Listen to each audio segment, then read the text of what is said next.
If you look at the theme of my campaign, I said that my commitment is to move Nigeria from consumption to production. And you can't talk about production without labor. Labor is the engine of production. Capital and machine can do anything, but labor is what makes it work. And that labor, because it's the greatest contributor to production, has to be properly remunerated. I don't need to tell you how bad things are in this country today. You know it yourself. Is it your wages? Today, Nigerians spend over 100% of their wages in just feeding. If it ever feeds you. So many don't even know where the next meal will come from. They've paid and educated their children from their little savings only for their children to be sitting at home with them. Because there's no job. These are issues we need to sit down and discuss.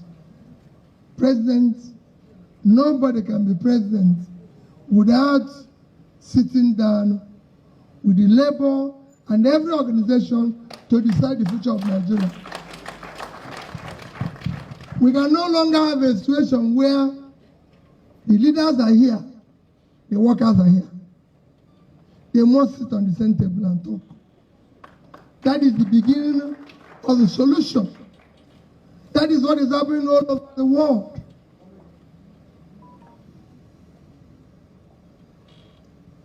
Nigeria is not a producing country. It's not producing anything. The cumulative effect of what we are suffering today is bad leadership. It's a leadership that concentrates on sharing.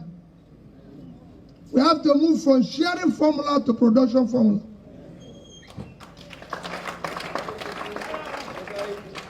This is a country of 200 million people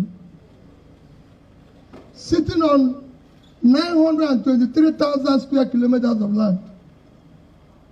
They can't feed themselves. They can't export anything. Total Nigerian export last year, including oil, is under $30 billion for 200 population.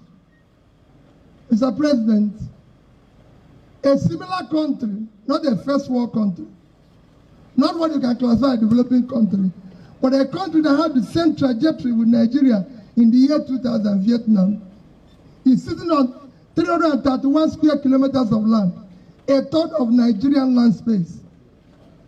And with 100 million population, which is half of Nigerian population, their total export last year is $312 billion. So we didn't make 10% of their export. We cannot continue like that. That is why their unemployment and underemployment is under 5%. And our own is sitting about 60%. All our young people in their productive age are not doing anything. So you're going to have a crisis. And that is what Labour and the Labour Party and everybody will sit down to discuss on the future of our country.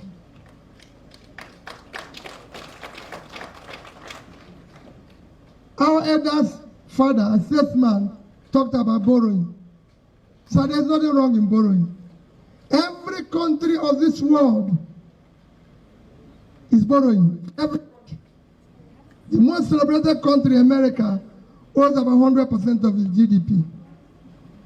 Number 2 country, China, owes over 50% of their GDP. Number 3 in terms of economy is Japan, owes 230% of its GDP. Even Singapore, that we give as an example, over 120% of their GDP.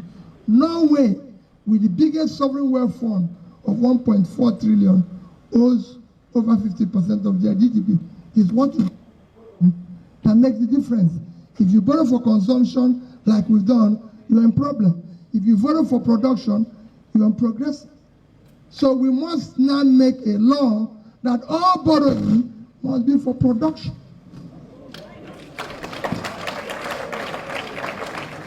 The first time we borrowed money in this country was in 1964.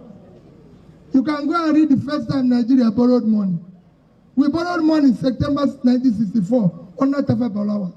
Go and read the letter I wrote to the World Bank to borrow $82 million to build Kainji Dam.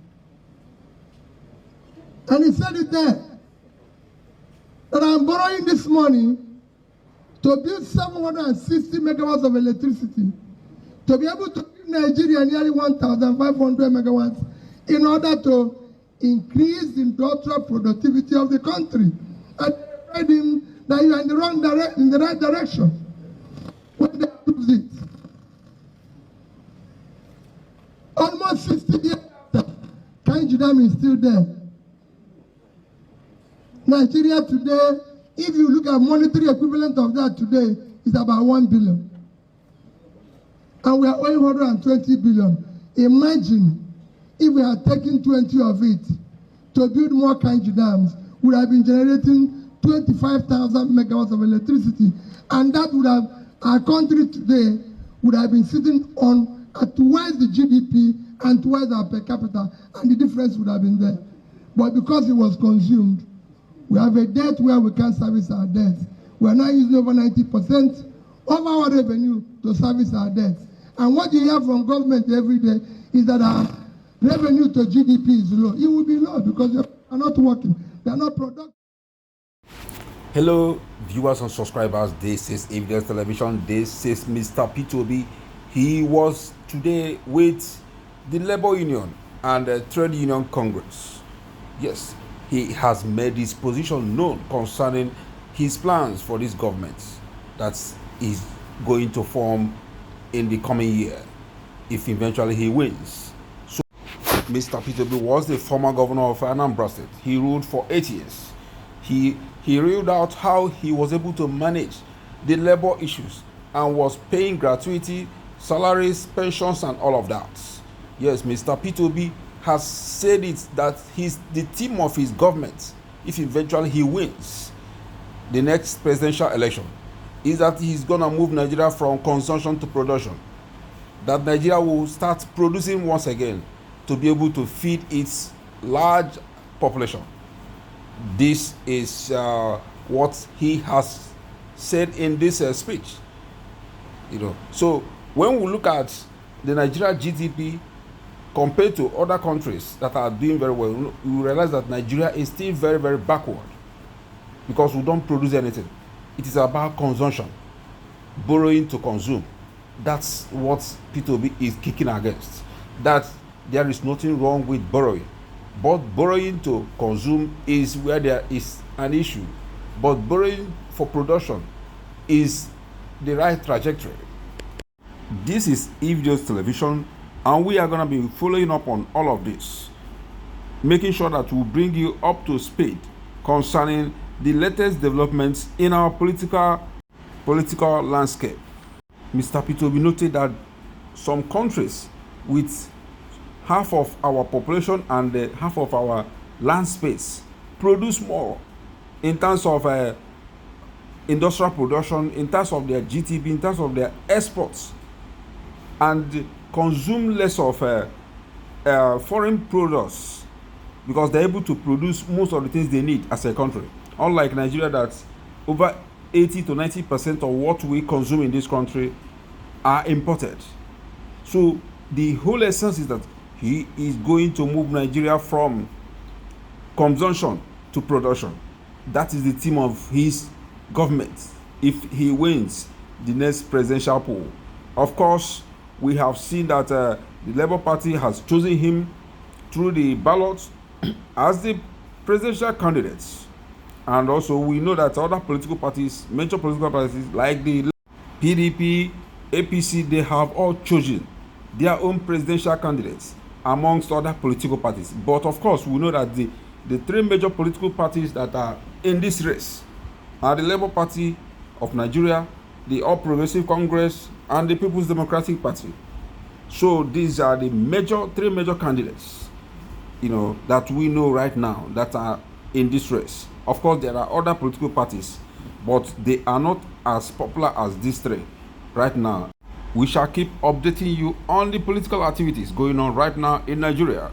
If you're a new viewer, please kindly subscribe to the channel now and click on the notification button so that as soon as we drop the next update, you're gonna be the first to know.